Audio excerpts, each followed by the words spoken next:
We're getting a clearer picture of the man behind the attack on Parliament Hill. Today, the RCMP released a video recorded by gunman Michael Zehaf-Bibeau right before he stormed the hill and opened fire. It offers insight into his motivation and state of mind. And its release comes as Canadians debate new terror legislation, struggling with the balance between private rights and public safety. Senior correspondent Terry Malewski has the details. Terry? Wendy, the video leaves no doubt that Michael Zehaf-Bibeau was not just a drug addict engaged in random violence. By his own account, it was holy war. And by the RCMP's account, there were others involved who are being hunted now. I wouldn't characterize it as a network as it's commonly understood, but I am persuaded that he was influenced by other individuals towards these crimes.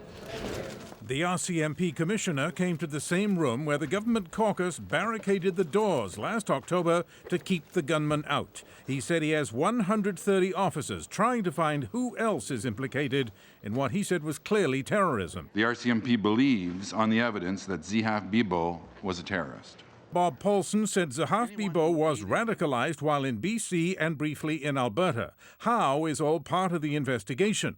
The RCMP still doesn't know where he got the hunting rifle he used in the attack, but it does know that he had a knife tied to his wrist and no drugs or alcohol in his system as he stopped his car en route to Parliament Hill to make this cell phone video. This is a retaliation for Afghanistan and because Harper wants to send troops to Iraq. So we are retaliating. The Mujahideen of this world, Canada's officially become one of our enemies by fighting and bombing us. Zehaf-Bibeau left the phone with the video in the car as he ran onto Parliament Hill with his rifle. His last words were an endorsement of jihad. Stop occupying and killing the righteous of us who are trying to bring back religious law in our country. Thank you. A thank you, but that was not all of it. The RCMP cut 18 seconds out of the video to protect the ongoing investigation. But the commissioner made clear he is strapped for resources, with 600 officers moved from serious crime cases to counter-terrorism.